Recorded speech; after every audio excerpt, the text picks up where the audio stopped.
Right now, you're hearing music I made with my new Ableton Live pack called Baby Baby Grand. Baby Baby Grand is made from samples of this little toy grand piano I found at the local thrift store. The piano caught my eye right away. Cute little thing, all white. It's not the greatest sounding instrument, but I had a feeling I could make some cool sounds in Ableton Live, and that's exactly what I did. There are a total of 8 instrument racks, each with 5 different macro presets for a total of 40 sounds that you can use in your music. And there's also this pretty cool audio effect rack I made for the pack that is included as well. I feel really excited about this pack because it's a great example of how you can take sounds that might not be so great on their own, like this toy piano. It's not really a playable instrument, but if you sample it and then manipulate them properly, you can come up with unique sounds you may have never had before. And that's what I'm trying to do, is bring you unique sounds for your unique sound. And I think the Baby Baby Grand does a great job of that. You can find it at my website, brianfunk.com. You can also get this by joining my music production club. That's where you get my latest creations as soon as they're released at a fraction of the normal cost. And you get access to a ton of Ableton Live packs, my educational materials, templates, samples. And one of the coolest things about the club is the community. We've got a really nice Discord full of supportive and encouraging people that'll help you make music. We've got musical challenges and compilations you can become a part of. And we also have our live meetings where we get to talk about making music. That's the Music Production Club, brianfunk.com/MPC. And you've been listening to the Baby Baby Grand Ableton Live Pack.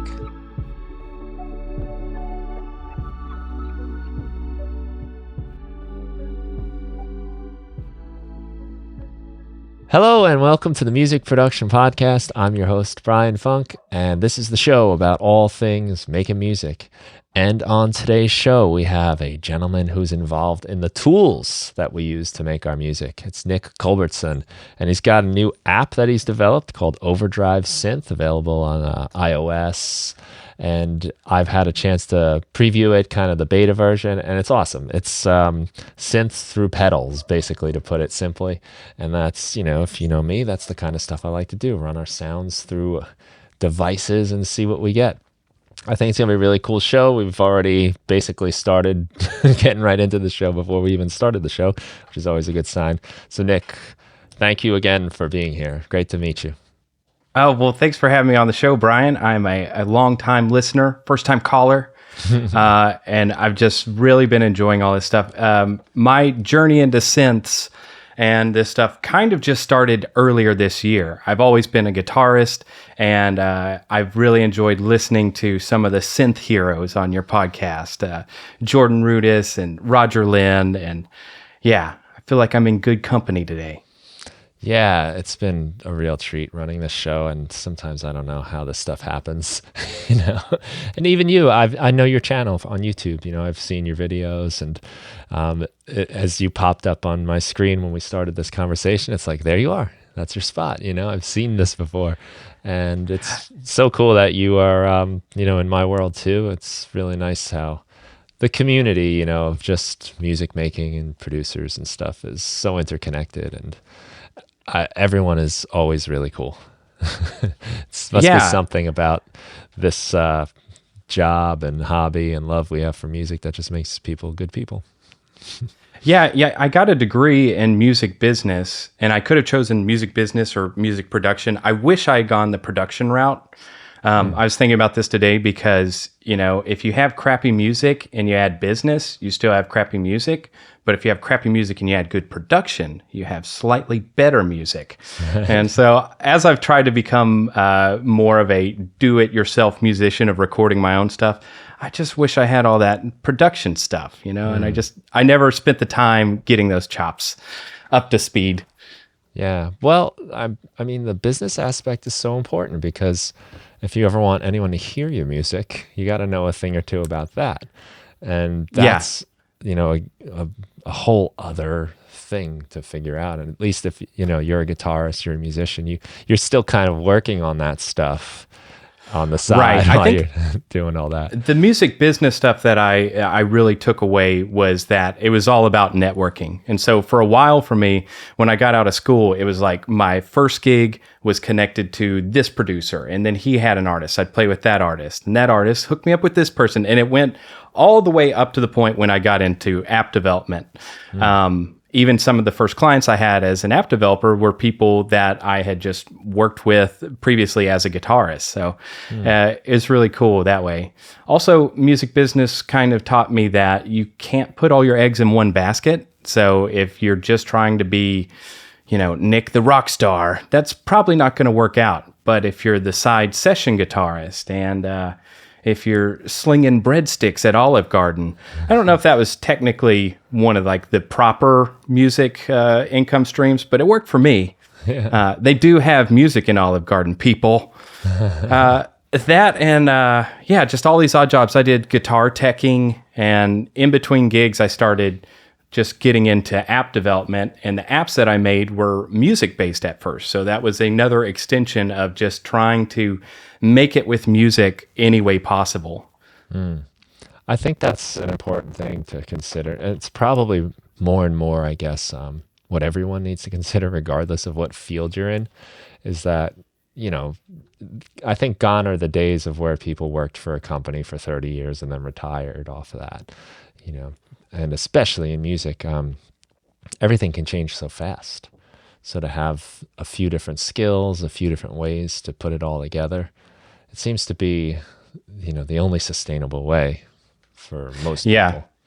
Well, the people that I know who are still musicians that made it through the pandemic, they hustle. They just are nonstop working. Even though, the music business kind of slowed down, at least the live stuff during the pandemic, they were still finding unique ways to try and earn a living, and now that things are opening back up, I think it's still been slow going. And I've known some people that didn't make it through the pandemic too, not because of COVID, but for just other reasons. I think it really hit the music business and service industries hard. And then there are other industries that really weren't affected too much. For me, since I had already transitioned from being an at-home developer, it really didn't change too much at first. Like, I was going outside with my daughter and we'd be playing, and then during the day I'm just working and hacking away on my computer. We would order our groceries.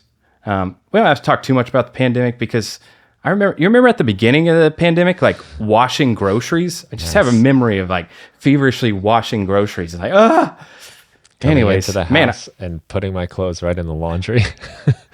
Yeah. Man, I'm glad. It's scary. I'm glad that's gone. Yeah. I mean, not that it's gone, but the feelings associated with it, that was certainly not healthy. But anyways, all that to say, it wasn't too different for me. But what was different is we were living in Dallas, Texas at the time. And one day I was going around for a drive, and it was the middle of the pandemic, and there was traffic. Everything was closed, but there was still traffic. And I was in Dallas and just thinking, why the hell are we still here? I don't have family there. I don't have a job there.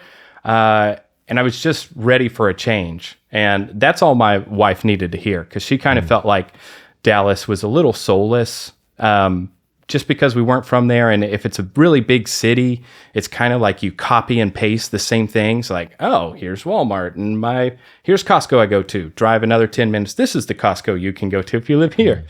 So we were looking for a green place to move. We ended up moving to Chapel Hill, North Carolina. And once I got here, I've been a developer for 10 years. I've been a game developer for the past 5 years, and I really wanted to find something new to get into. And that's whenever I got an email from someone who said, hey, I used to love your music apps.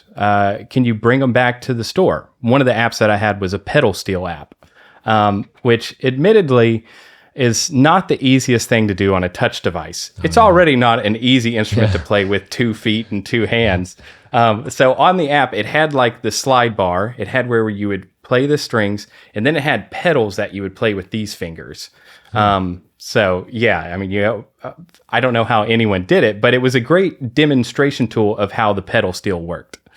And so I thought, yeah, I want to get back into releasing these music apps, and that's what brought me to AudioKit.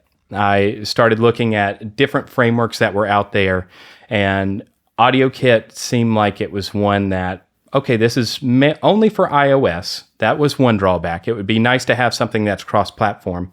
But if you know much about mobile, the latency on iOS, it's just so much better than it is on Android currently. It might not be that way for the newest Pixel devices that are out or whatever, but basically Android runs on a potato. So you have to have your app performant on the potato Android, or else people aren't going to like it. Whereas iOS, their bottom device, is still pretty good. So that was the first conceit. Okay, this is going to have to work on iOS. I can do that. These apps were on iOS previously. I could talk about that, what it was like releasing apps in the old days. But I now wanted to just see what is out there. And fortunately with AudioKit, they have something that's called the AudioKit Cookbook, which is just a bunch of examples of what you can do with their framework. So I downloaded that into Xcode, which is the program that you create iOS apps with, and started working through the cookbook and thought, this is really cool. It has things like a sampler built in. It has synth stuff that you can do and all these different things. And I really didn't have much background with synths. So what's been amazing about this process of now making my own synth app is learning about all the little neat things that go into synthesis, like LFOs and a low pass filter and how an amplitude envelope works and all these things. And I'm learning them as I'm coding them at the same time. And for me, it's just been a great process. I can't say enough good things about getting involved with synthesis that way, because it's like you're learning by doing. Because whenever you start with just a frequency, all it is just there's nothing to it. That's not musical. But then you start to move the filter, and you have wow, wow, wow, right. And next thing you know, you're laying your fingers on the keys, and it sounds like Stranger Things. Mm-hmm. Yeah, I went through a similar discovery with synthesizers too. As a guitarist, playing guitar for probably 15 years before I ever really got interested much in synthesizers. If I had a keyboard that had cool sounds, I might try to use that. I'm not a keyboardist, so I always say I use it. I don't really play it. But, there'd be like cool sound here and there, but I had no idea what it comprised of. So it wasn't until I started really getting more into like computer music, and then I heard of this thing called Midi.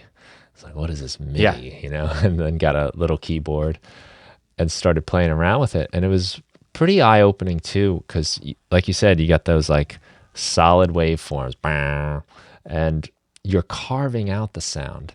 And it just totally changed the way I think about mixing and where sounds sit in the frequency range and what I'm taking off. And, before that, it was just like treble and bass, on my guitar. You get your little knob for tone.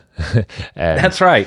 Yeah. That's it. But it just really opened up all kinds of possibilities. And then as you start layering synths, you start realizing like, well, this one's sitting in the higher frequencies. So we'll do something here where we roll off the high end with the low pass filter.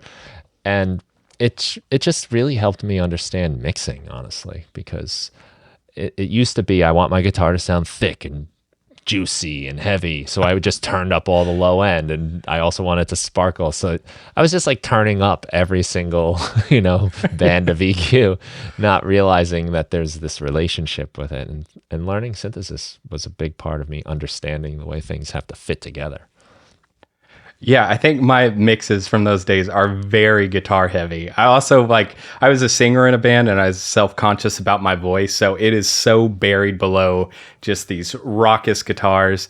But I think getting into synths has also changed the way that I hear music. Like anytime I would listen to music before that had synth stuff in it, I I didn't understand it or I didn't appreciate it at the same level that I do now. And I'm still learning stuff.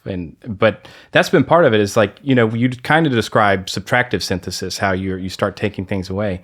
And then when I was doing that, I was like, oh, brother, get ready for FM synthesis. It's like, oh, this is awesome. This is those Sega sounds. That's the wow, wow, wow. And again, with AudioKit, you have access to a lot of those things. But while I was learning it through AudioKit, I was also, just because I would learn about what's a Juno 60. Let me look that up. And then watching YouTube videos about it and being like, oh, this is the coolest thing I've ever seen. Yeah. And then how it all just came back, it seems like, to the Moog, the Mini Moog.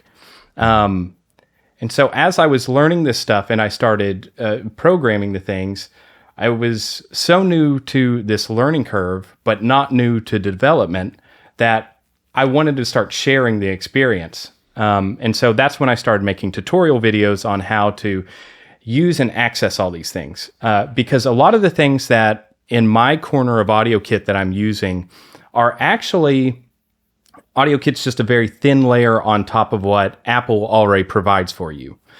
So with the sampler stuff inside of AV Foundation, there's something called AV Audio Unit Sampler.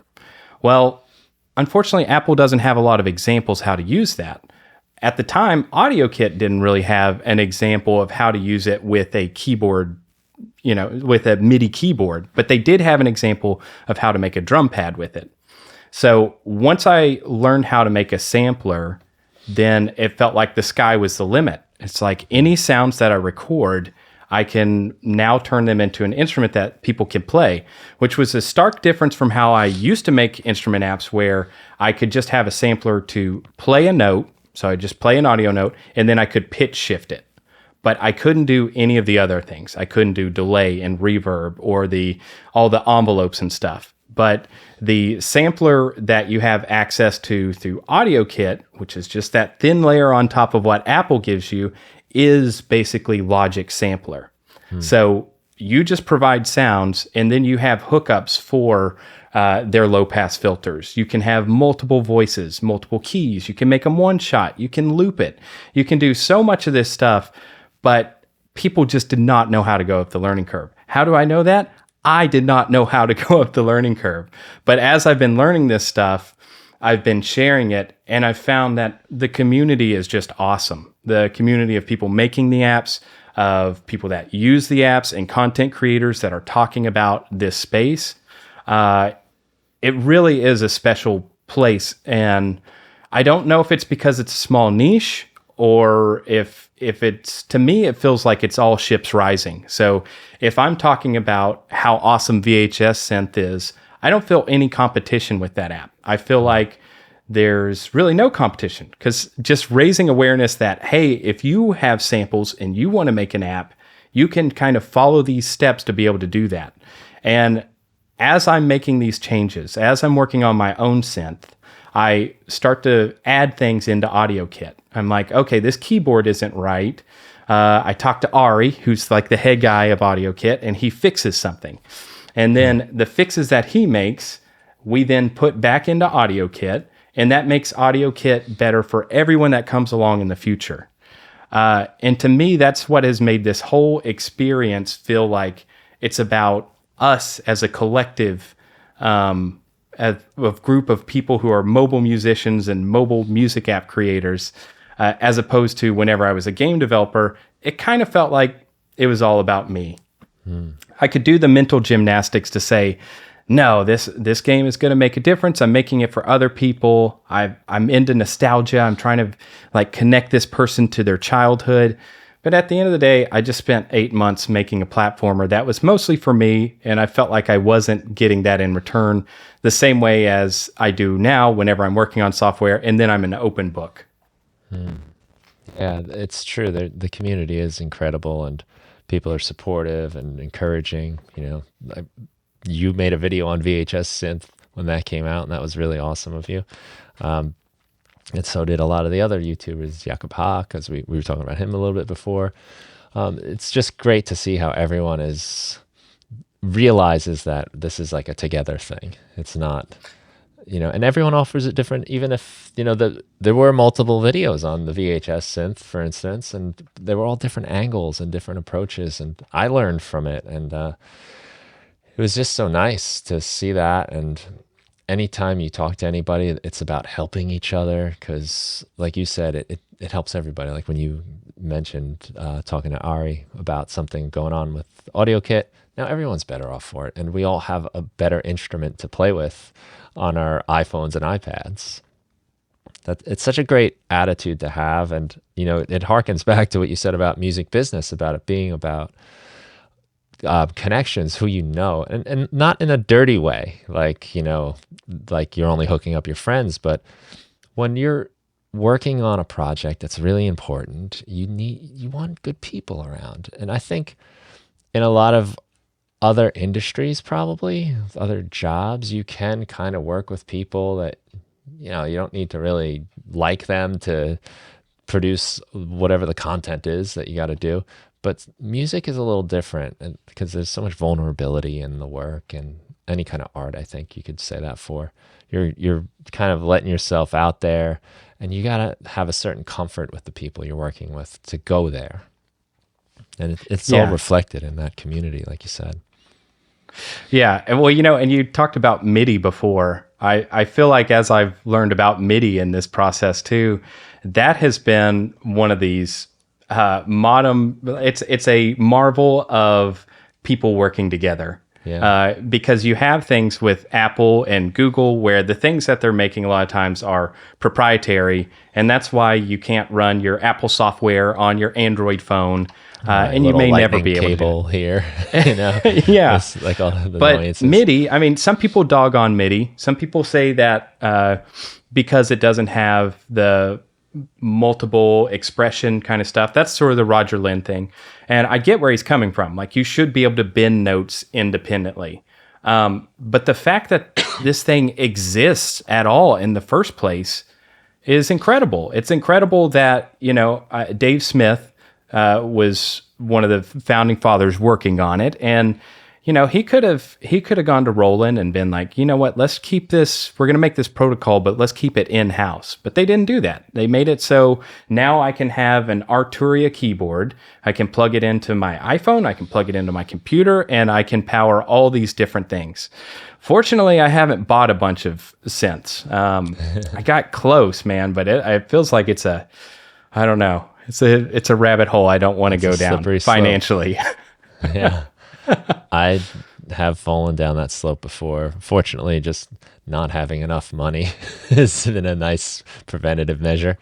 But it's why, modular synths for me is like, that's where I'm going to really get lost in the sauce if I get down there. So I've purposely held back on that.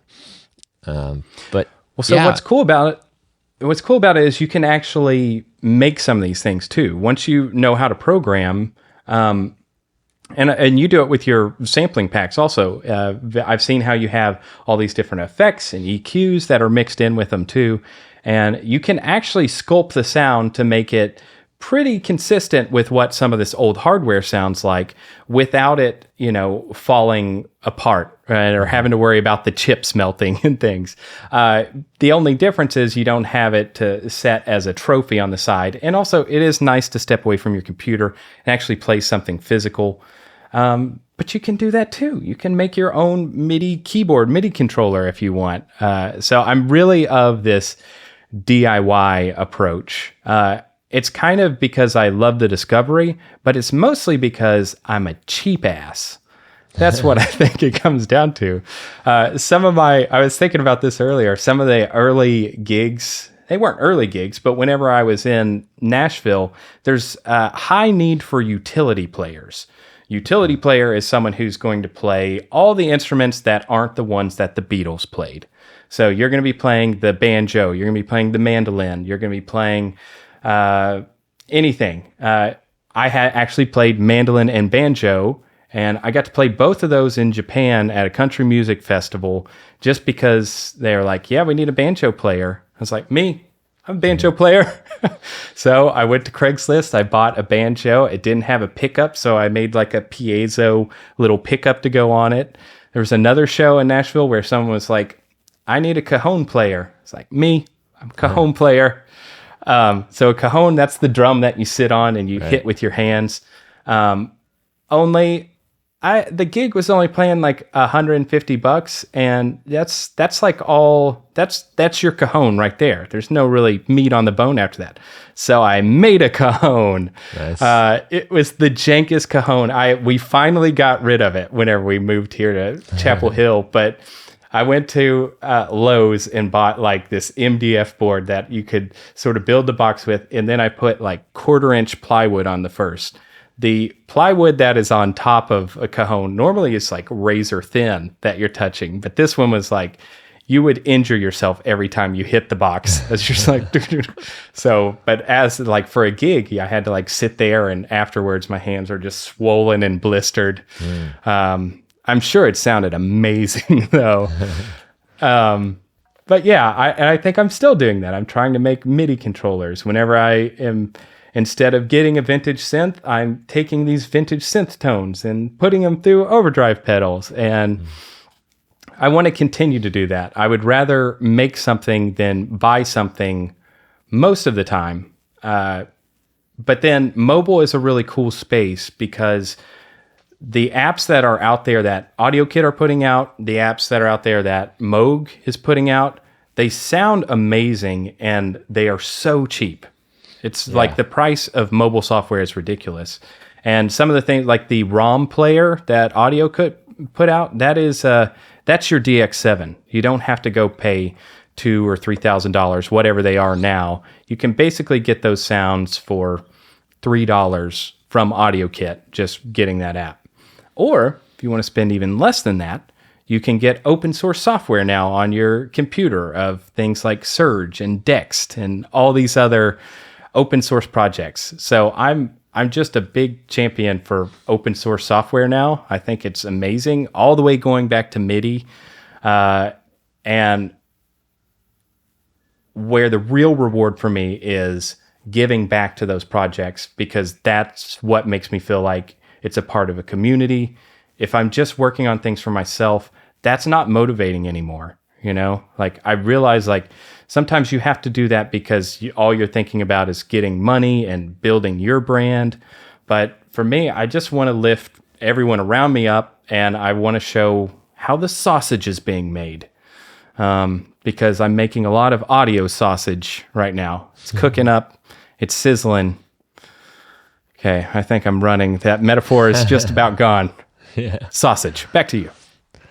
You seem to like to make the stuff, obviously, and I think it's a really great way to have personality in your tools, you know, because everybody can get the same instrument. You can buy it. We can all have the same exact thing, and more or less it's identical to the next one.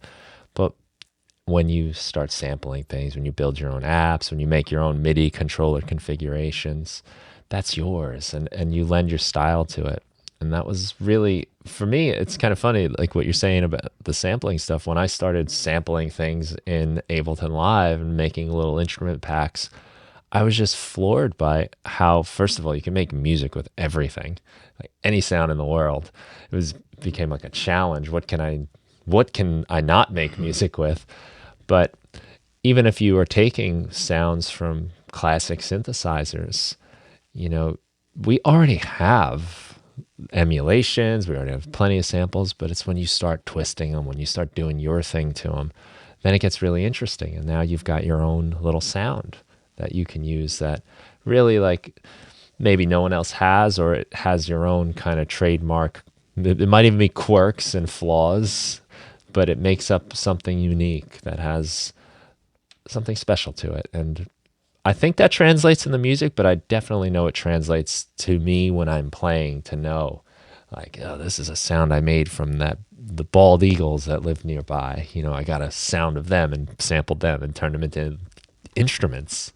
It's thrilling, really. It's just so fun.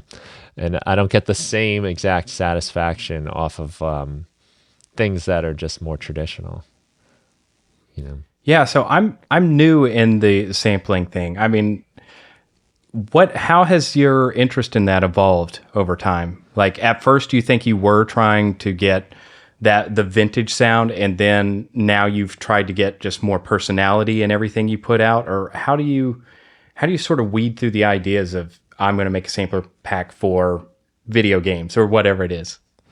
Well, there are certain ones where I've tried to get like a vintage sound or the sound of it's less often the sound of an instrument, but maybe more like I want something that sounds like it's coming off a VCR tape, or I want something that reminds me of like being a kid watching a movie on a little TV that has a kind of, sound to it.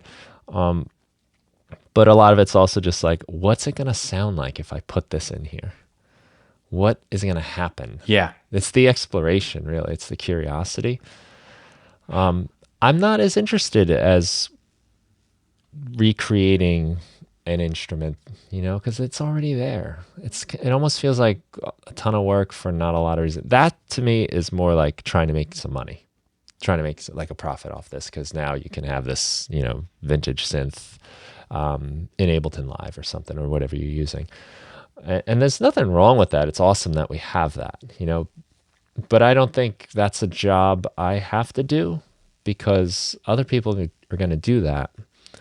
The job that I want to do is the weird stuff that other people aren't going to do, or they simply can't do because they're not where I am at the moment I'm there.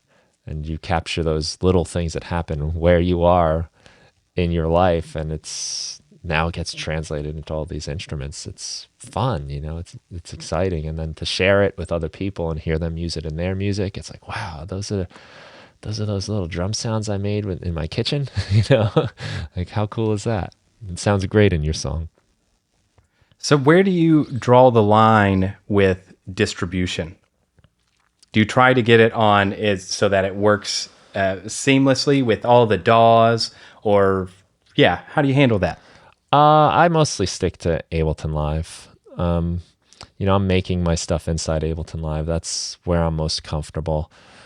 If it's just samples, then it can just go in anything. And sometimes that's the case. But, I guess on a lot of ways, I'm my first, I figure if I make something I like, then maybe other people will like it too. And I'm making it inside a Live. So I use like their sampler. It's just what I'm comfortable with, I'm familiar with, and I can work fast in it. It's not for any other reason than that. It's not because I don't think anyone with another DAW deserves it or something like that. But and I would love it too if I could distribute it more. There've been a few times where I was able to use Logic's, or I guess it's part of Logic. Mainstage has an auto sampler. Mm-hmm. And I was able to kind of do some things with that. So it's available in Logic too. But where it gets exciting, though, is the Ableton stuff. Because in that case, the Logic instrument is really just kind of the samples thrown into the sampler. It doesn't have like the effects, the kind of manipulations that I'll do later on inside of Live. Okay. So if you had a pizza, how big is the Ableton Live slice in the DAW ecosystem? It's most of it. Oh, you think so? Oh, God, no. You mean like in the world? No, that's of yours. I mean, this is everyone's pizza. Yeah, my pizza's pretty much just Ableton Live slices. But yeah, I don't know what the answer to that is, but I think what the difference is, like Ableton Live is really great when you're creating ideas, when you're coming up with songs, when you're writing stuff especially, and you want to experiment with sound design. Play live, of course, too. I think if you were an engineer in a studio, though, you might be more drawn to something like Pro Tools, Logic, those more kind of traditional DAWs.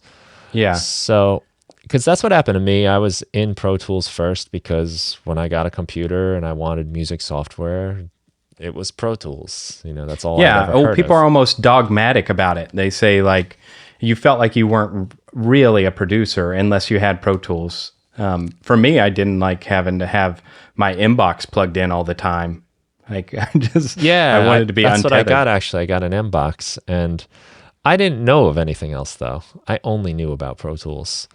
So I was kind of just uninformed. I guess that was 2005. The M-Box, and yeah, you're stuck to it. And I was kind of working and writing songs and recording them in spite of Pro Tools. Like I didn't know how to use it too well, and I was just trying to get around with what I knew. And once I finally got to Ableton Live, I felt like, oh, this is like a really good songwriting tool. So I don't know what the pie is overall, but I think for people that are like writing songs, producing things inside their DAW, I think it's probably pretty large. Now, if you already have your songs and you go into the studio, you're probably going to see Pro Tools. Right. Yeah. And I think so. I started out with just a tape recorder at home on like a karaoke machine where you would put in one tape and record it and then do the other one. Yeah. Yeah. I think I had radio shows and stuff. I'm sure I still have those around somewhere, but they're probably pretty cringy. Like I had a very high pitched voice, which I kind of probably still do. I don't right now because I have seasonal allergies. Okay. Yeah, I started with that, and then I got into Cakewalk. I think that was my first digital DAW that I was using. Then did the Pro Tools thing, and after I think I threw my hands up with that, I finally started just using GarageBand. And in GarageBand, I could build my own drum loops, I could build my own bass lines, and then I could just record guitar and sing into it. It really was dead simple, but you can make a professional sounding recording on just about anything that's out there. You could use Audacity, I'm sure, and make a professional sounding recording if you don't want to do multi-track stuff, but you can use it. Some of the headaches I had with GarageBand is there's no crossfade support, so you can't do crossfades. There is very limited takes, so you would have to have like a loop section and then you just keep recording over it. But it's not anything on par with what Logic's is. And so that was another jump I did earlier this year, was getting on the Logic train, $200 down the drain, and now I'm a professional. But I found with Logic, all these things I ever wanted are right there, and I still have all the MIDI instrument support and everything else. So the only thing that was missing for me is I wanted to start making my own instruments. And that's still been a little bit difficult because it's easier with things like AudioKit and in general to make apps on mobile than it is to have them ported over to desktop. But I will say, right after I had finished my app and submitted it, some time had passed before I tried doing the AUV3 stuff on my Mac and it didn't work. I must have changed something in the code at some point and it just works. Like I loaded it up on my Mac. You have to do like all the signing certificate stuff because Mac's all about the security, but it worked. And so then it's kind of a conundrum now. Like, do I stay mobile and true to the mobile side, or do I actually put this on desktop? But if I put it on desktop, then I don't know. It loses some of the charm of only being on mobile. And whenever people talk about how to grow the mobile ecosystem, a lot of times they're saying we need to take things from the desktop world and bring them down to mobile. Give us our desktop features on mobile. But I think it also works in reverse. People might stick on mobile more if those things aren't available to you on desktop. To my knowledge, AudioKit's apps, none of them run on... Like you might be able to get them to run on your computer, but you can't get them to run as an AUV3 inside of Logic or any of those things. But yeah, that was just a cool thing that like for years I've liked the idea of getting into desktop computing, but then to just one day try it out and it magically worked. That usually doesn't happen. So that was a good surprise. So if you're thinking about trying to make one of those things and using AudioKit, I do have a GitHub example of AUV3 stuff, and that's probably a good starting point for people. If there's probably could be a drinking game, and if people had to drink every time I said like AudioKit, they'd already be like rushed to the ambulance right now. But one thing, whenever I got involved with it, they had just transitioned to being Audio Kit 5. And Audio Kit 5 doesn't have as much support in terms of examples as what they had in Audio Kit 4. Audio Kit 4, they had an AUV3 example that worked seamlessly, and it was really robust, largely written by Jeff Cooper and Matthew Fetcher, I think. But now some of those, instead of them creating those big projects, they've kind of gone the other direction, and they're creating a lot of different small packages. So if you want a keyboard, you can get an Audio Kit keyboard package brought into your app, as opposed to having to bring in all of Audio Kit as one package. Oh, okay. Nice. Yeah, this is something I wanted to ask you about, actually, the whole AUV3 phenomenon. Ableton has just put out a release 11.2 that now is going to start supporting that. And I'm not 100% clear on what that means, is because that's the same format we have on iOS, right? That's what allows us to open in a different, like, I guess we could call it app or plugin inside GarageBand, right? Yes. But what I'm not understanding, I guess, and maybe it's just a simple thing, how would I open an iOS app on my computer? Does that mean it has to be created by the developer in a version, downloadable? Yeah, so like that? Apple released something that was called Mac Catalyst, and what they did with that is they basically can make your iPad app run on a Mac. So you can go in the Apple App Store. Developers have to opt into that behavior, but you can download these mobile apps on your desktop computer. And it's basically going to have limited support, though, out of the box, depending on the apps. Because audio apps are a bit of a niche, they tend to not get the same attention and upgrades as fast as other areas of the ecosystem get, like your camera or your emojis, talking emojis. So what it is it's basically they are doing some kind of transition thing to run the iPad app on your screen, but you need to handle things like if it's a keyboard app, then you probably want to have your keys, going to the screen so that I can demo it the same way I would in Logic or something. And the AUV3 support, it has to have a separate sort of signing thing, but it's not like you have the app running at the same time whenever you're running Logic. It's just like loading any audio unit. So you can run those same audio units inside of GarageBand, but you're not going to get that slick-looking GUI like you get in Logic. But inside of Logic, whenever you're creating your iOS app and your AUV3 extension, then you're also creating a separate view for that extension. And that's what's going to be loaded in your DAW. Okay, so that's going to take some kind of finessing on the parts of developers to make it, even though it's still compatible, there's going to be things you have to consider for. Well, yeah, and each DAW kind of handles the stuff differently, as I've found on mobile. Like at first I made the mistake of I just tested in GarageBand, and I was like, all right, ship it. Right. Then I downloaded this big app on mobile that's called AUM, and is like, uh-oh, it's broken. So I fixed it in AUM. Then I finally bought Cubasis, and remember, I'm very cheap. So a $30 app for me, that's a lot of cheese. So I tried it out in Cubasis, and it wasn't working in there. So it broke in 3 out of 3 DAWs that I tried. But by the time I had it working in those, it also works on desktop in Logic and in GarageBand.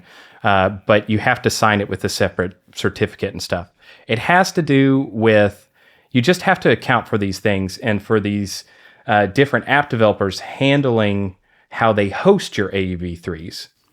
So that's what Ableton will become. That is what Logic is. That is what AUM is. Those are AUV3 host applications. And unfortunately, you have ties to some of these methods that Apple has in their software, but they're still a closed source company. So you don't know how GarageBand is implementing this stuff. And they don't have a lot of examples out there. So whenever something like AUV3 comes out, it's the Wild West. And if you don't want to get your hands dirty in DSP, then you have to find something like AudioKit, or you have to find something like Juice, or you just have to use Apple stuff and let them handle all the rendering. But there's just not a guidebook to that. And the game's changing, like now that today it's AUV3, tomorrow they might have a totally different system.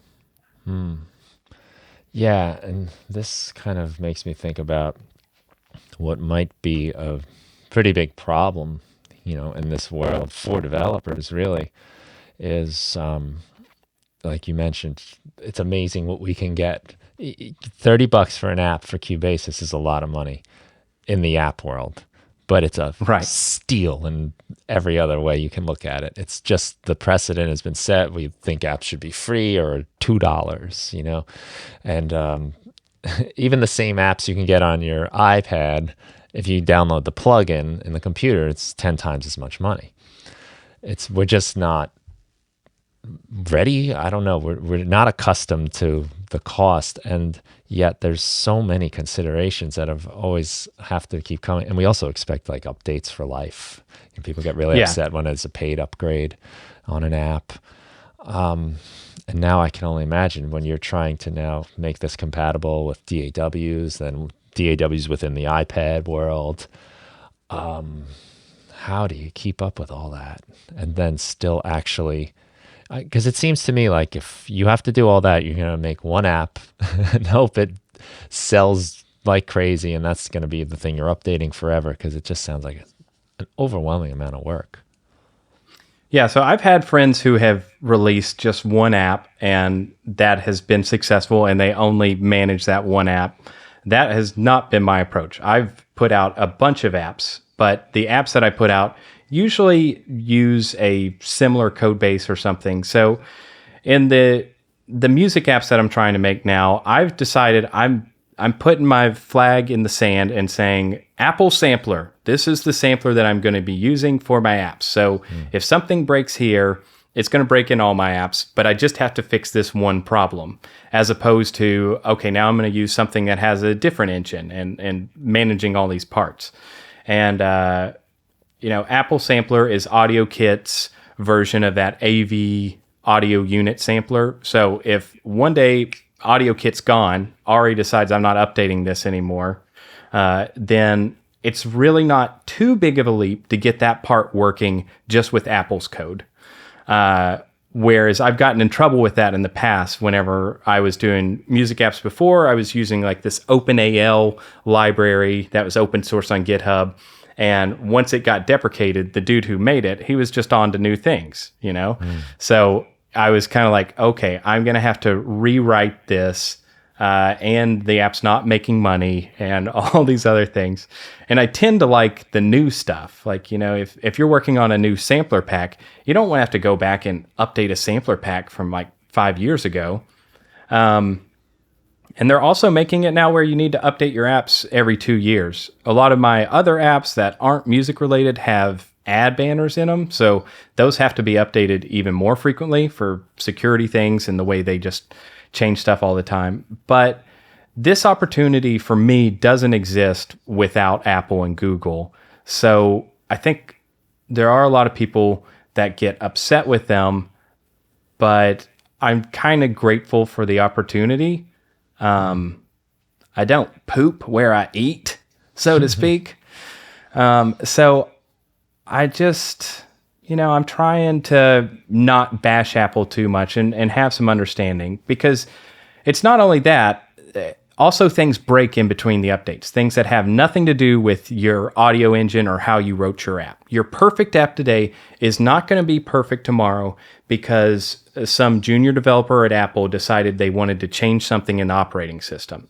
That's not Tim Cook. That's not any big things of them removing the dongle. That just has to do with them working on software that supports their apps first and then thinking about third-party developers second. And I could go into like the minutia of that, but there are various things that seem to kind of break all the time, or at least change, so you can't count on the app that you have today working tomorrow. And that there's nothing like that sickening feeling whenever you download the new iOS beta and you go to hit like the keys or buttons or whatever it is in your app, and then it's like non-responsive or it crashes. That's why I spent a long time as a developer being stressed out. Yeah. Oh, man. I mean, it's stressful as a user, even when you get a new update on your device and like the old thing is acting weird or funny or crashes or doesn't work. And it's just like, oh, man. But I couldn't imagine if, if that's your work, that's... Yeah, and unfortunately, a lot of people aren't sympathetic to it. They expect things to work and they don't realize what the turnaround is. This kind of is going to date the podcast, but I'm going to date it. Right now, iOS 16 just came out, and there is something that happened in it where if you swipe 3 fingers on the screen, open up one of your keyboard apps if you're on iOS 16, and swipe 3 fingers, and it's going to say nothing to undo. You swipe them the other way and it says nothing to redo. Unless you have gone in your app and you have opted out of this behavior, they've now given that to all applications. So everyone who has a keyboard app, if you haven't handled this in the past, you didn't have some kind of foresight, magic ball that said this is what's going to happen, you now need to update your apps or else people are going to be upset that they're using your keyboard app and they keep on getting this nothing to undo sort of thing. Right. Well, also, Apple doesn't tell you how to do that. So you need to figure out how to hack a solution to it on your own.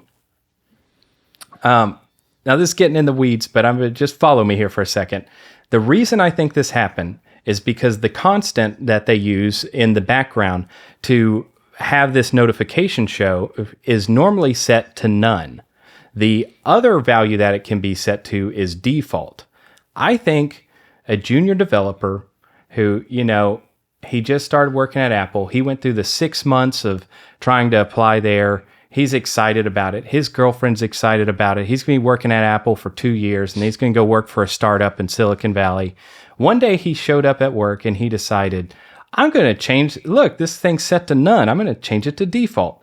He did that. It didn't mess up any of Apple's apps, and so they're none the wiser, and they send it off and ship it. And it's not until their millions of users pick up their phone and they do the 3-finger swipe. They're like, hey, this is broken. And getting Apple's attention is very difficult. Like, this issue was raised by multiple developers while it was in beta. And yet now here we are, it's in production, and this feature shows up in every app that hasn't opted out of that behavior. And this happens all the time, constantly. It's going to happen again.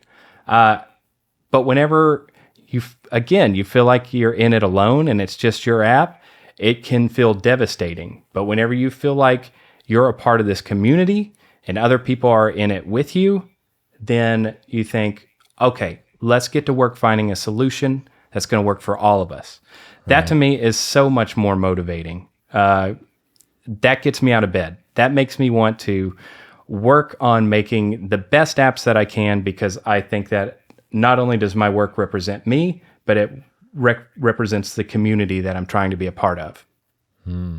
Yeah, that's got to be very reassuring that you got other people. You're not just trying to like slay this beast by yourself here. You've got that. Wow, that's a lot, and it's so much to keep track of all the time. And the sad thing, I'm sure, is that a lot of people will take right to the App Store review. This is broken now, and I've seen that sometimes on certain apps, like all of a sudden it's like down to like 2 stars, and it might just be like a little thing that needs a fix, and you don't go back and correct that most of the time on your review. And it's a shame sometimes because that's a big part of everyone's hard work. Like, what is the review on this app? Right. Yeah. I mean, you look at something like Facebook or Xcode, their reviews, they probably have like 2 stars on the App Store because people are just ripping them.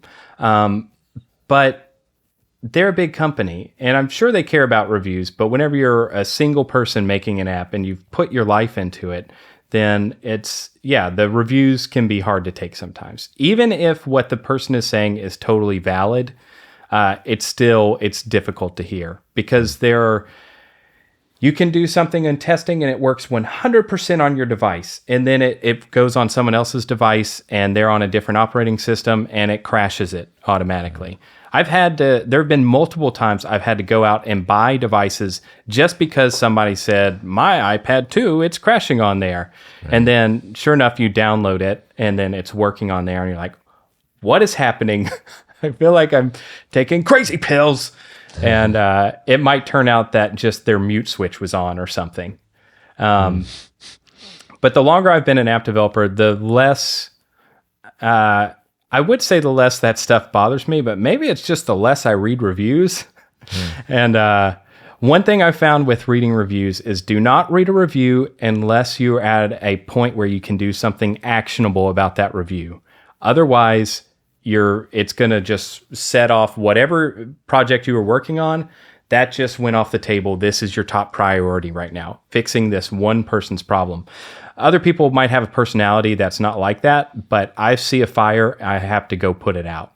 That's even very with, true, yeah. With this app that I'm about to release, this is something people aren't going to see in the release version, but I have a filter in there. And so it acts like a cutoff filter. To me, which way do you turn a filter knob to have the filter take effect? Are we talking about low pass? Yeah. Okay, so, and I do this in my Ableton Live packs, right? So I just saw it in one of your packs. Yeah. If the filter is all the way open, right? So it's not doing anything. My knob is all the way to the right. So it's like the knob is to max, basically. That's how I see it. Because when I move the low pass, it goes this way. Maybe I should do it the other way for you, but the filter moves that way. So that's the way I want to move the knob. With the high pass, I do the exact opposite. When it's totally open, not engaged, it's all the way to the left, and you turn it to the right. See, I just learned something. I didn't know that the high pass would be the opposite way. Well, I think the low pass one goes down back to just being the mini Moog. They had okay, potentiometer that turns that way. But we're in a digital space. So you don't have to do that. But the reason you do it is because these conventions of that's what makes sense. That's what people have seen in practice. So that's what they expect.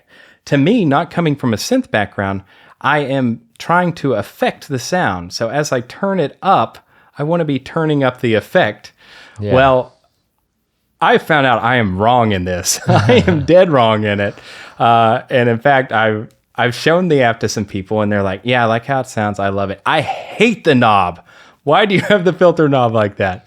And I've had to change the knob, but I've had to change the knob like right up to the app's release. I would almost rather just release it, but I know if 2 people in my small group of testers already had a problem with it, then what's going to happen when you get it out into the public? And everyone who has spent their whole life thinking a low pass knob goes the way like you just described, and I'm not going to go in the comments of my reviews to everyone and be like, well, see, I'm trying to affect the sound. So that's just not going to fly for people, I don't think. So I've had to learn a lot of those conventions along the way. But also, there was another bug that came up in testing where somebody was changing one of the presets. And as they were changing presets, the app crashed. So that's no bueno. So I went in and I was like looking at the source code. Why is this crashing? Finally, I was able to recreate the crash on my device, which is a developer's best friend. And whenever you can create something and it's not just totally intermittent or a bug that's somewhere deep in the software, then that's a happy day. But because they did that, I was able to find where the bug was. And there was a problem with something that was happening in AudioKit's code. So I went in and I changed an Apple sampler where they were resetting the sound, and now my app doesn't crash. But not only does it not crash, anyone that's going to use Apple Sampler in the future is going to use that same code now, and their app's not going to crash. And so that's again, like making my own app. I feel like the stakes are so low because it's not about me. But at the same time, I want to put my best foot forward because I believe in this stuff and I want to be a good steward of this audio kit code that I'm touching, and also wanted to just like, I'm trying to evangelize sort of making apps using this thing. If I put out a crappy app, then what good does that say? You know, that speaks badly to the people who have worked hard to make my app work as well as it does, and also the work that I've put back into the engine. So it's like, it takes the pressure off and puts the pressure on in another way, but where it puts the pressure on, it's all good because it's all about helping everyone out. Yeah, well, it's nice that as everyone makes something and they improve the code everywhere, it's like a human algorithm, you know, like it's a official intelligence. Yeah, you know, like just the way like AI works, but with actual people. But maybe tell us about the app. Let's hear it, because you know, this is a really cool idea, and I think it's got a lot of cool sounds and it's fun. So let people know what you got here. Overdrive. Yeah, so it started out, I was going up the synth learning curve, and originally I was going to make just a purely digital synth of, you know, doing subtractive synthesis, trying to make stuff that way. And at first, whenever I was learning this stuff, I was just doing it on my computer, and so I was just using the mouse to click on things. And then finally I installed it on my device, and I was like, oh, this is monophonic. That's not going to work. That's not what I thought. So then I instead thought, oh, I'm going to make a sampler, but I'm going to use synth tones inside of my sampler. And it just came from, I'm fascinated by guitar pedals. You know, I watched the Wampler, all of that dude's videos. I watched JHS show where they're talking about all these old school style pedals and how it affects the sound. And of course, the legendary Klon and how expensive those things are. So it was sort of like this fascination of vintage guitar pedals and vintage synths coming together. And fortunately, here in the area, they have a studio. It's called Night Sound Studios, and they had a Juno 60 there. And so I was like, oh man, I just got to go there and record this. They also had a Klon clone, so it was like just a match made in heaven. Klon clone. Yeah. So, well, they didn't have the actual Klon. That thing would you don't leave that on the floor. And whenever I finally booked a session, I got as many distortion pedals as I could, and I wanted to have as many synth tones as possible. And once again, I turned to open source for that, using Surge and Dext and all these other things. What I tried doing is I tried the approach of having 2 notes per octave. You know, that's like a sort of, and then you pitch shift it so that each note is covering the course of like 3 or 4 keys. I found that was, 1, a little jarring sounding for what I was trying to achieve, and 2, I was really having a hard time getting the loops to cut just right. I don't think it was because they were stereo or anything like that. I think it was just something about as you start to increase the speed. What is it whenever you increase the speed? I guess you're increasing the frequency. As you increase the frequency, then it would start to create artifacts, and in particular popping whenever it would go across 0. Now, I found that I could get... Sorry to interrupt, but is that once you already have the distortion effects on them?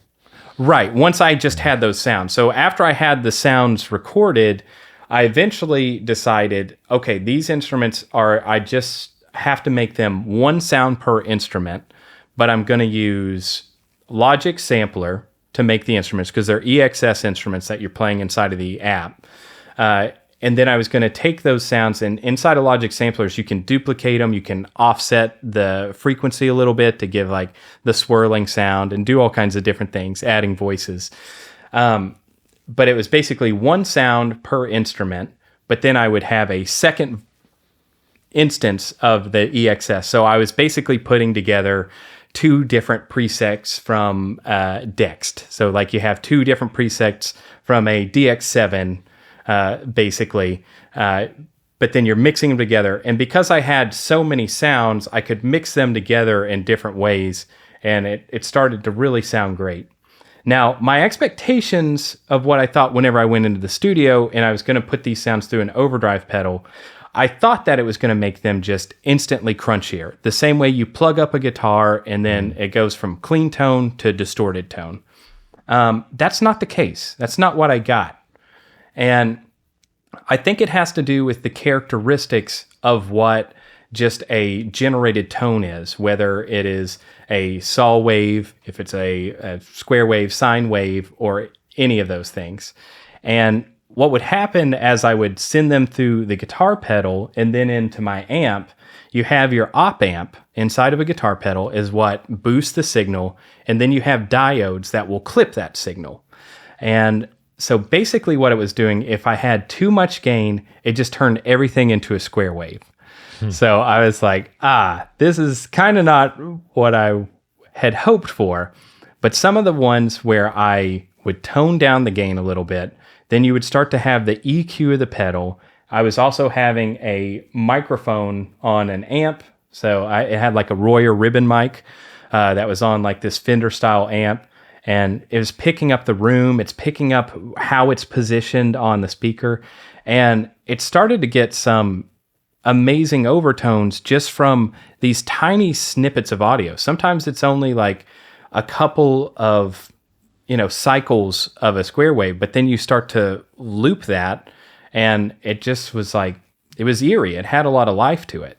And then other things, because I got into the frequency modulation, the FM synth stuff, some of those would be one-shot sounds. And those one-shot sounds, some of those turned out to be the best ones. Like if you're not doing too much carving of the frequencies or whatever EQing of just like a square wave, it still doesn't get too interesting. But whenever you have, one of like the marimba sound from a DX7 and you add some gain to that, then you're getting somewhere. And that sounded cool. So after I had all these sounds, I got home and had this huge Logic file and wasn't really sure where to go with it, which I'm sure you've had a similar experience where you're just like, you're flooded with samples and you don't know what direction am I going to take with this.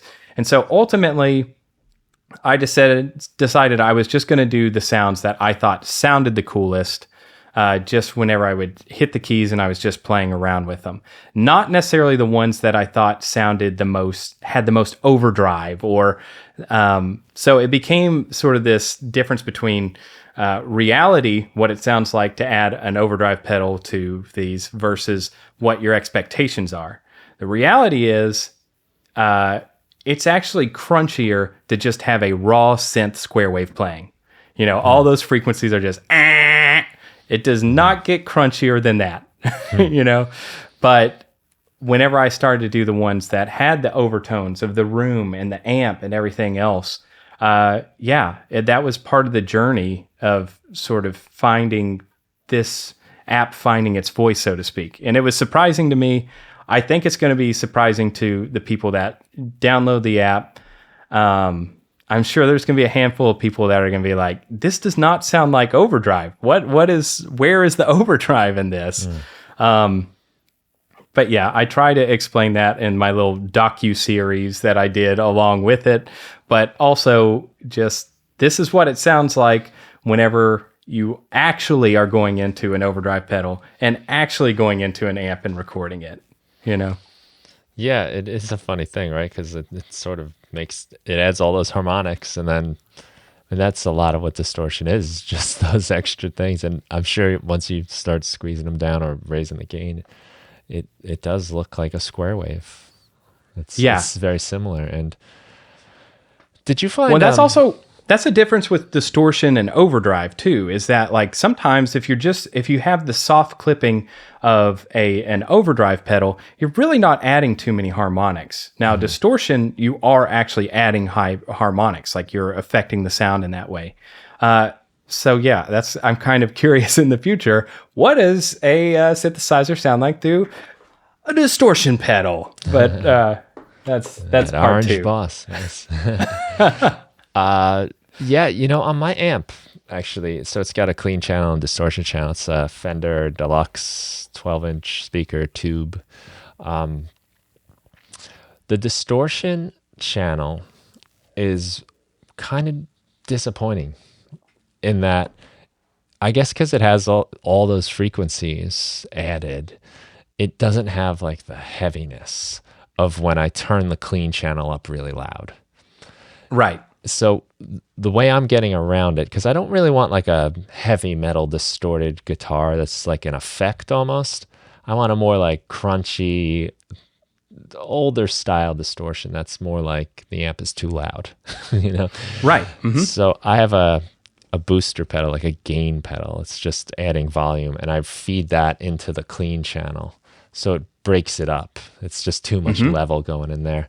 And it lets me keep some of that low end that I just totally lose on the other channel. The only problem is my volume knob on my amp is like at 0.1, and it's that's as low as I can get it, and it's like probably even louder than I want it. You know, right. Because now I'm feeding so much information into it that, you know, but to get that tone I want, it's really the only way to do it. And it's much different than the distortion channel that is just like that fuzzy metal guitar sound. Yeah. So that what's happening there is clipping that's occurring, but it's not happening in your boost pedal. It's actually happening at your amp. Right. So that is the vintage tone, is where they just had things getting so loud that then it's breaking up at the amp. And that is a great sound, you know, because then you actually can play soft and then really, you know, bite into it later, and you have a tonal difference between the two. Whereas, the gain channel, it's just like, no matter what you do, and there's no nuance there, because you want to hear the clipping and you want to be able to adjust where it's clipping at. And, you know, in your case, if you're doing that, you can also achieve some great things just by rolling the volume knob down on your guitar, because all that changes what is the threshold where this is going to begin to clip, you know? Yeah.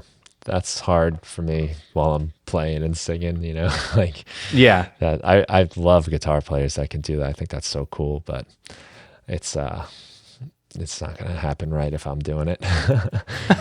But, you know, like if I had a tube amp, sometimes they have like the wattage control, so you can put it at a really low wattage so that it does break up much earlier at a quieter level. Oh yeah. I have a nice Mesa Lone Star. It goes from 5 watts up to 15 watts. So you can keep it super low, just 112. And it does sometimes sound better at that lower wattage. And it's not just because it's quieter. Yeah, well, you can get that clean sound at a much higher volume when you add the wattage. But when you pull it down, it breaks up so much earlier. And that's really like what I'm trying to get.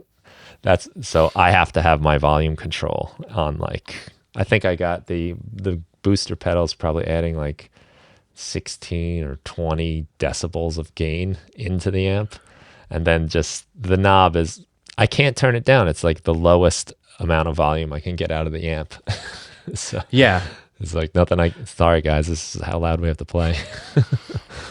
Yeah, I like that. That's sort of another rabbit hole I want to go down, is starting to make sort of digital guitar processing of, you know, distortion stuff, but also EQ, reverb, delays that do all these things. JHS Pedals just released a pedal that is like an octave reverb. So I think it doesn't mess with your regular tone, but the reverb that comes after it is an octave higher. That would be so easy for me to go and just program something like that, you know? But I think that's going to be another fun thing to kind of experiment with, is seeing how I can do digital signal processing on guitar, like live input coming.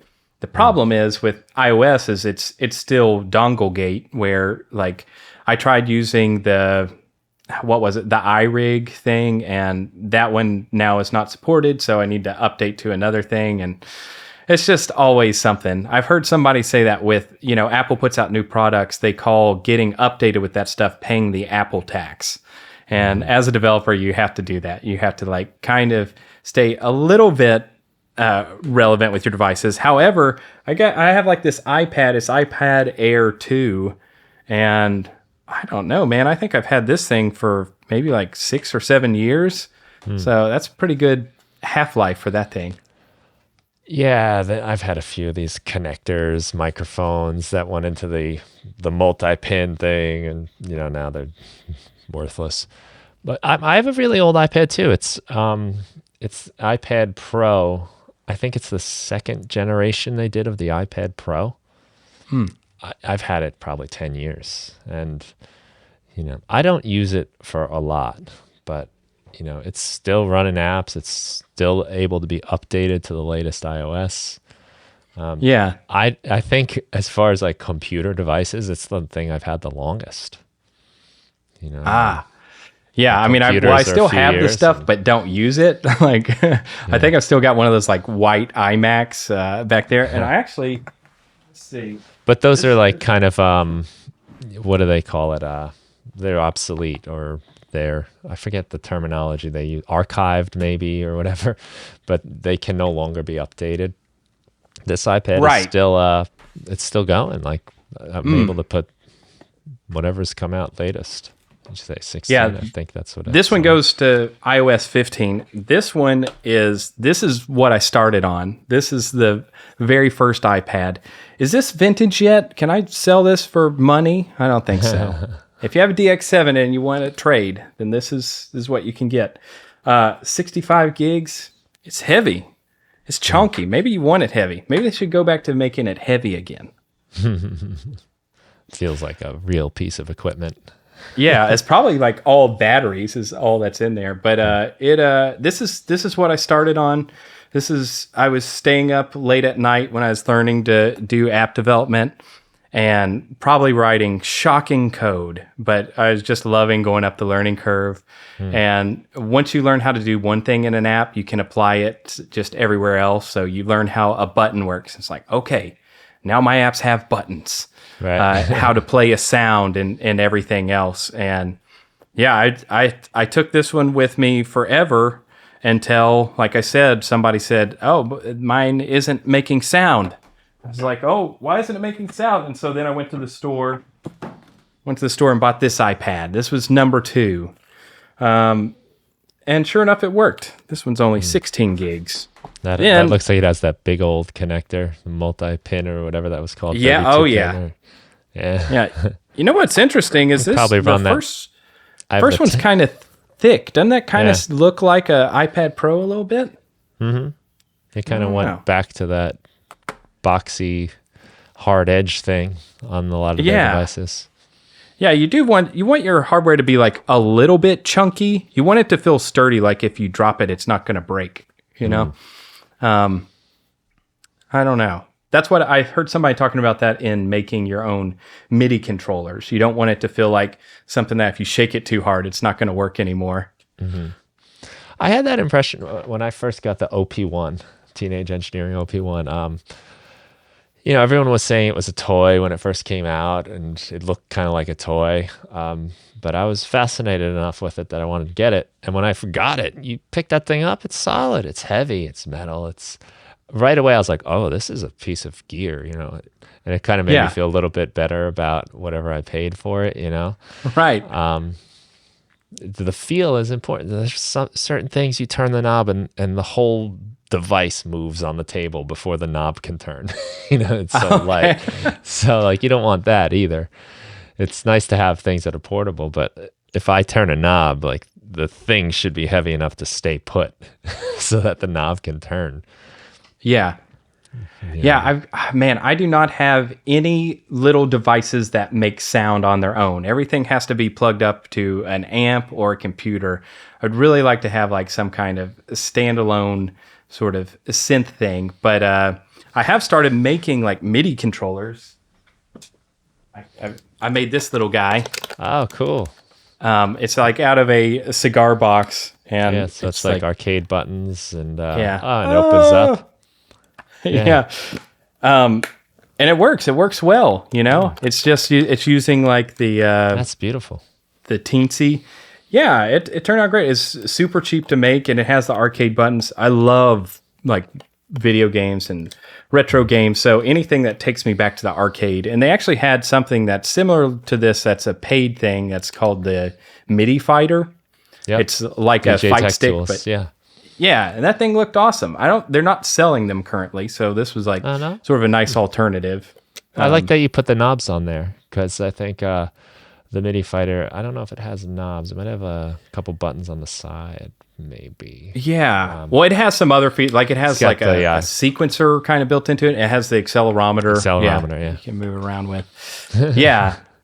But something that I'm going to be making very soon is a MIDI version, a MIDI controller that is an Atari Punk console. Do you know those things? No. Atari Punk console is there's this guy, it's called like Collins Lab. He was a YouTuber. It's definitely, I recommend people checking out the video because it just fascinated me with making electronics. But basically, he uses two 555 timer chips, and they generate a tone, and it creates like a stepper. How would you describe it? It's one of them changes the duty of a pulse width modulation, and the other one changes the frequency, but it steps to different notes. So instead of it going, it would go like whatever. Like so, I want to make something like that. I wanted to make that 5.5 timer chip thing forever, but just never got around to it. So, but right now with, the Teensy and Arduino stuff, it's really a lot easier to do that stuff. There's been a microchip shortage, so that stuff's a little expensive. Some people get this stuff on AliExpress. I just don't know, man. You ever gotten anything on AliExpress? That's just like not really an American thing, is it? No, I don't think I've ever heard of it. Okay. Well, don't take my word for it on using it, because I've never used it. Everything I end up getting, I think, for that stuff ends up being through old Daddy Bezos and his Amazon train. Man, they were lifesavers during the pandemic, just showing up every day, basically. Yeah, they got us through it, right? Yeah, I think for a couple of days there, I was like, those are the real superheroes. Yeah, well, felt like when we were disinfecting boxes and packages, yeah. I mean, look, I remember being scared going to like the supermarket, and so I give it to them for sure. Yeah. I wanted to ask you if, as somebody who is still learning, I mean, I think we're all still learning synthesis. You don't ever like totally figure that out. But you were saying like you're making the apps and learning as you go. Were there any fun times when you sort of did things that you shouldn't have done, or maybe you should have known better, that worked out kind of cool? Because sometimes that happens when you're making something and you're just figuring it out. You do the things that the person that knows better wouldn't do because there are rules. Just as if like you were playing guitar with somebody that didn't know all the scales or the key you were in and just played some weird notes. You're like, oh, I shouldn't do that, but that's pretty cool. Yeah. Well, with programming, whenever you do something you shouldn't do, usually you get in trouble. Like it's like, oh, this is not something I should have done. Gotcha. I'm trying to think if there were any happy accidents that happened along the way. Or even features that are unusual, maybe, for that type of work? Well, let me think about that for a second before I just start talking. Sometimes, you have to have an answer before you've actually thought about it. And you're just like, well, as a matter of fact, what happened is I never got there. Let's see. I usually just start talking and hope something good comes out by the end.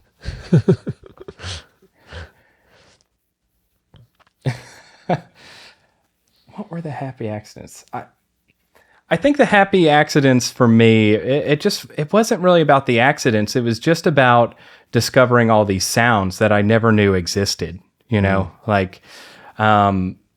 also once I was done with this app, I don't know if you feel this way about whenever you're working on a project and you ship it off, or even before you've launched it, but just whenever you call it done, I kind of like, my mind opened up to all these possibilities. It's like, oh, now that I have a sampler working, I can do all these things. I thought like it'd be cool to make a video game style synth. Like I know you made one of those, but like something for mobile that is all the different Game Boy, NES, Sega, all the systems sort of all in one synth, and had like that nostalgia look to it.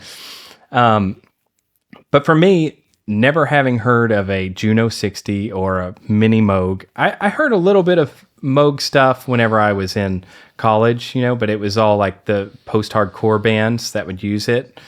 But it was I never heard it in its like heyday or how people were using it. And to me, synths were just like a preset you choose in GarageBand. Yeah. Like I didn't really have an appreciation of what is happening whenever you detune these two identical sounds and just detune it a little bit. And you do that and the sound never stops swirling. It goes on forever. And that was just amazing. There were so many revelations that I had along the way that I'm so glad that I'm 40 now, and like I'm getting this, like seeing this whole new world that I didn't see before. And the DX7 sounds, and learning about Roger Lynn and how he was actually doing the first sampler type synth with using wasn't even a synth, it was just like drums. And how before that, the drum machines were actually synths. Like they were using synthetic sounds to create those drum sounds. And yeah, it's just been a beautiful journey of discovery about all that stuff. I just have such a deep appreciation for it now, and I'm still learning stuff. Like for me, my knowledge kind of stops after FM synthesis. But I don't want to, like I'm a noob with that stuff. I'm not a noob with development. I've been doing development a long time. I'm not a noob with music. I've played guitar professionally. But this is just finding something new and going up that learning curve can be just so invigorating. After getting out of game development, I feel like this is a new life, like this is the start of a new chapter. And it really does feel like it's just the start of it. Like I want to keep on contributing. I want to keep on learning. I want to keep on making new, fun, interesting products. And I don't want to do like the thing you said where you're just trying to get a DX7 and doing a straight up DX7. I want to have things have a spin on it where it's one of a kind that has sort of my perspective and can bring me back to what it did feel like being a child and give that sense of wonder to the person who's using it while still paying it forward. So if they think, wow, I want to make an app too, then, you're enabling to do that at the same time. Yeah, well, that's cool, man. I mean, if you can get that feeling still, I mean, I know exactly what you're talking about because there's so much to learn, there's so much to discover, and you can have all that background in music and you can have been playing guitar professionally, explored that avenue so deeply, and then you turn to your side and like, what's all this? And there's all that. Yeah. And then when you come back to your guitar, you're like, oh my God, look at that. The way they complement each other too, it's just, it's exciting. And it's cool to see you have that, and like here you are, you're combining those, you're taking synth sounds that you're getting into and you're loving to learn, and you're combining it with something that with the guitar pedals and seeing how those interact and discovering things and creating new sounds. It's just so fun. And it blows my mind how when you look back to a lot of the stuff we have on even the most modern synths, like so many of those pieces were in place with a Mini Moog. And just that layout, just that idea was so spot on. And like we were talking about MIDI, I mean, we're using MIDI 30 years later. 30, 40? Is it 40? It's 40. I think they did like a 40th thing recently. Yeah, like what else lasts that long? It's incredible. And there's still so much to find within those things. It's not like we've burnt it out and it's all dried up. It's just I feel like a little bit like that's what I'm walking into right now. There's a lot of exciting things happening on the mobile music scene, but I also at the same time when I started getting into it, I could tell people were tired. Like people have they've kind of seen everything, done everything, but to me, it's brand new. So, and it felt that same way with MIDI to a degree. Like Roger Lynn will now and forever, for the rest of the time, look at a MIDI keyboard like it's a bunch of on and off switches. But to me, it's like, wow, it's all these on and off switches, but also it has velocity control and it works with all the things like out of the box. I didn't have to do any configuration, which is awesome. And then to think I can create something using that open source MIDI protocol, and then I can control synths on my computer or on my phone just using this tiny little box I made. Yeah, man, I love it. It's amazing. Yeah, it is. It's wild. Yeah, that's cool. I'm glad you're in the field of making stuff, because that enthusiasm's important. That's where new stuff comes from. And I think the app is really awesome. Overdrive Synth, for anyone interested. That comes out what would be next week. But I think it'll be out by the time we put this out. October 12th, is that the day? Yeah, October 12th. It's I had to do a last minute change and reject the build and then re-upload it. That's what's making it so people are going to see the correct orientation on that low pass filter. I decided that was better to fix now than address later. So you're getting the final thing. So barring no surprises from Apple, that's whenever you try and upload an app, it has to get approved by Apple. And usually it goes by. So I'm pretty confident that it'll still be out on the 12th, but I always like to be stressed out about stuff. So who knows? Maybe it won't. Well, I think we'll put this out to coincide. I think that's what we want to do, right? Oh, cool. Yeah, I mean, so no one telling me what to do, so I want to make you happy with it. I think what happens is typically whenever something is released, all the story comes out at the same time that the product does. And that's kind of not always the best. It's kind of better to stretch out the narrative. But yeah, as you can tell by what I've said, as much as this is a story about me and Overdrive and the pedals, it's really about me finding this open source community and contributing to it, and finding a way to share that with other people. And that doesn't stop with the app launch. That's going to keep going. So I'm sure at some point I've been a guitarist, I've been a game developer, I've been a music app developer, I'm a music app developer again. I don't know what I'll be doing tomorrow. Probably something totally different. But while I'm here, I just want to make this little corner of the internet that I'm working on a little bit of a better place. And if I can pay that forward to other developers, then that just feels great for me. That's awesome. And that's good for not just the developers, but for the users too, the people that are going to play with the apps. So as one of those, thank you for what you do. Awesome. Well, thanks for having me on the show. That's great. I'll keep listening, man. Your show is awesome, by the way. I don't know if I said Thanks. that or not, but this is like, there's not a lot of music podcasts out there. A lot of the podcasts that I listen to are like the leadership ones. And then after a while, there's only so much rah-rah you can have. So it's nice to hear some stories behind musicians. But man, I love the Derek Sivers one. So if you are looking for a podcast to jump to after this one, go check out the Derek Sivers one. All right. Thank you. You are hired. And this podcast was brought to you by Pedialyte. Pedialyte for when you don't know what's wrong with your kids. There we go. Perfect. Nicely read. So Nick, thank you. And we'll say thank you to you, the listener. If you enjoyed this, I definitely recommend you check out Overdrive Synth. It was a lot of fun to play with and a lot of cool sounds and something a little different to spice up your music. So cool. Thanks so much. Have a great day. Awesome. Thanks for having me, Brian.